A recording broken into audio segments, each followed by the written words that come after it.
हरे कृष्णा। कल तक हमने श्रीमद् भगवत गीता के दूसरे अध्याय का 9वां श्लोक देखा था। आज हम 10वां श्लोक देखने जा रहे हैं। श्रीमद् भगवत गीता चैप्टर 2 श्लोका 10। पहले संबंध देखते हैं। जब अर्जुन ने युद्ध करने के लिए साफ मना कर दिया, तब उसके बाद क्या हुआ, इसको संजय आगे के श्लोक में बताते हैं। पहले प्रोनाउंसिएशन गाइड देख लेते हैं। यहाँ पे ऋषिकेशः आएगा और मिदम, ठीक है। चलिए अब देखते हैं। तमुवाच तमुवाच तमुवाच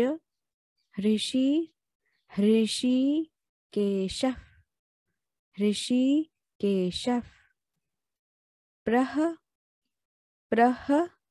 प्रहसन्निव भारत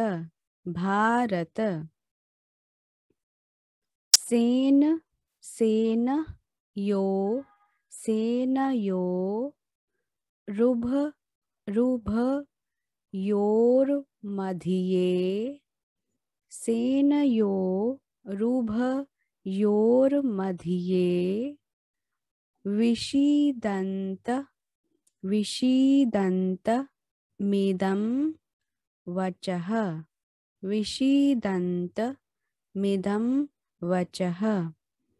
तमुवाच ऋषिकेशः प्रहसन्निव भारत सेनयोरुभयोर्मध्ये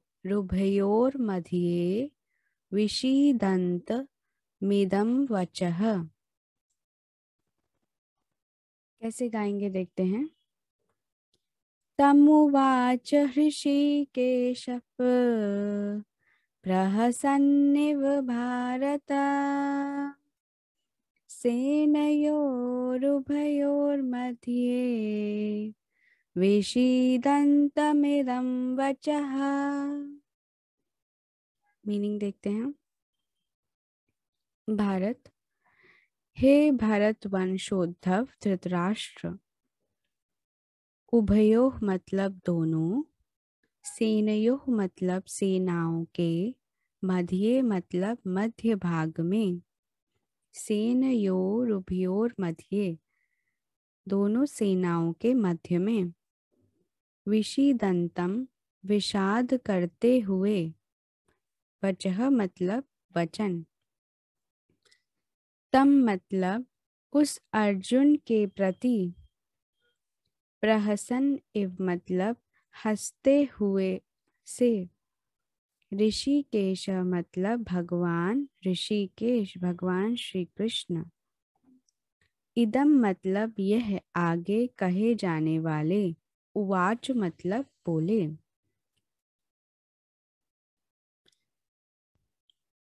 हे भरत वंशोद्धव धृतराष्ट्र, दोनों सेनाओं के मध्य भाग में विषाद करते हुए उस अर्जुन के प्रति हंसते हुए से भगवान ऋषिकेश यह आगे कहे जाने वाले वचन बोले। व्याख्या देखते हैं। अर्जुन ने बड़ी शूरवीरता और उत्साह पूर्वक योद्धाओं को देखने के लिए भगवान से दोनों सेनाओं के बीच में रथ खड़ा करने के लिए कहा था। अब वहीं पर अर्थात दोनों सेनाओं के बीच में अर्जुन विषाद मग्न हो गए। वास्तव में होना यह चाहिए था कि वे जिस उद्देश्य से आए थे उस उद्देश्य के अनुसार युद्ध के लिए खड़े हो जाते, परंतु उस उद्देश्य को छोड़कर अर्जुन चिंता शोक में फंस गए। अतः अब दोनों सेनाओं के बीच में ही भगवान शोकमग्न अर्जुन को उपदेश देना आरंभ करते हैं। प्रहसन्निव विशेषता से हंसते हुए की तरह का तात्पर्य है कि अर्जुन के भाव बदलने को देखकर, अर्थात पहले जो युद्ध करने का भाव था अब वह विषाद में बदल गया। इसको देखकर भगवान को हंसी आ गई। दूसरी बात, अर्जुन ने पहले दूसरे अध्याय के 7वें श्लोक में कहा था कि मैं आपके शरण में हूँ, मेरे को शिक्षा दीजिए। अर्थात मैं युद्ध करूं या ना करूं, मेरे को क्या करना चाहिए इसकी शिक्षा दीजिए। परंतु यहाँ मेरे कुछ बोले बिना अपनी तरफ से ही निश्चय कर लिया कि मैं युद्ध नहीं करूंगा।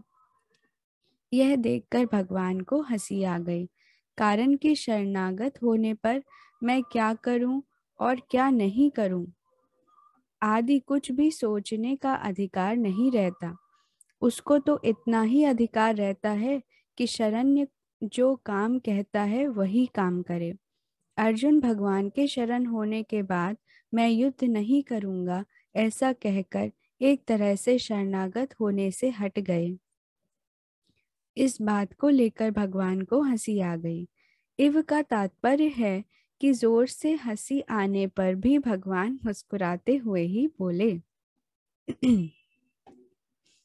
अब अर्जुन ने यह कह दिया कि मैं युद्ध नहीं करूंगा, तब भगवान को यही कह देना चाहिए था कि जैसी तेरी मर्जी आए वैसा कर, यथेच्छसि तथा करूं।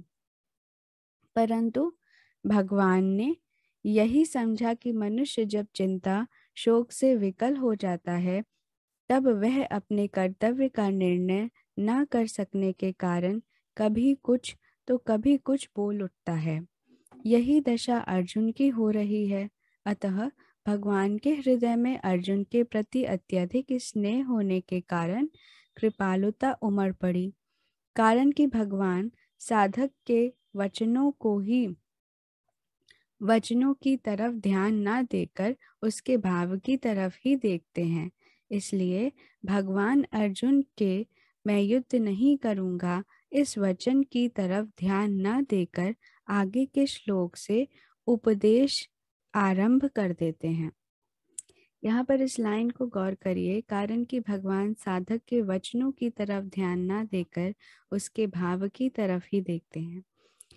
इस लाइन का तात्पर्य यह है कि जब हम पूजा करते हैं और जब हम मुंह से पाठ कर रहे होते हैं, वचनों से पाठ कर रहे होते हैं, पर मन हमारा कहीं और होता है, तो उस प्रेयर का असर नहीं होता, क्योंकि वहाँ सिर्फ हमारे वचन प्रार्थना कर रहे होते हैं, हमारा मन नहीं।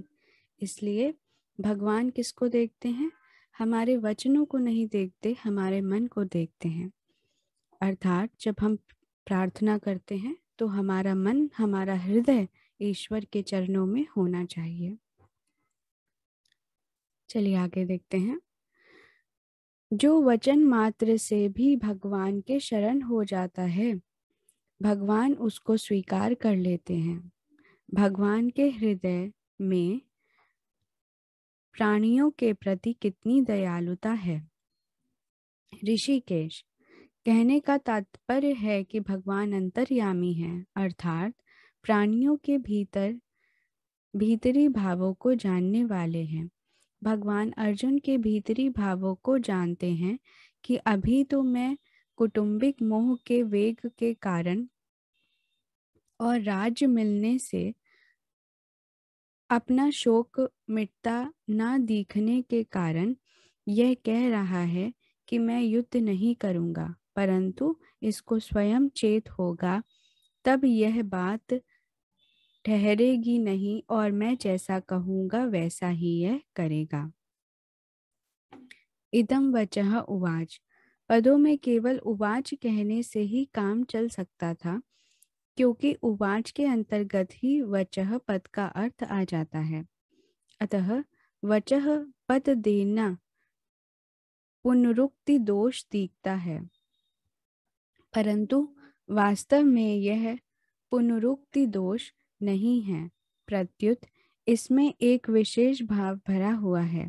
अभी आगे के श्लोक से भगवान जिस रहस्यमय ज्ञान को प्रकट करके उसे सरलता से सुबोध भाषा में समझाते हुए बोलेंगे, उसकी तरफ लक्ष्य करने के लिए यहाँ वचः पद दिया गया है।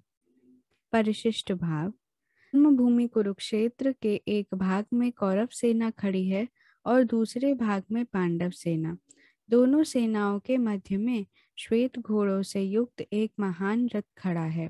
उस रथ के एक भाग में भगवान श्री कृष्ण बैठे हैं और दूसरे भाग में अर्जुन। अर्जुन के निमित्त मनुष्य मात्र का कल्याण करने के लिए भगवान अपना अलौकिक उपदेश आरंभ करते हैं और सर्वप्रथम शरीर तथा शरीरी के विभाग का वर्णन करते हैं। हरे कृष्णा।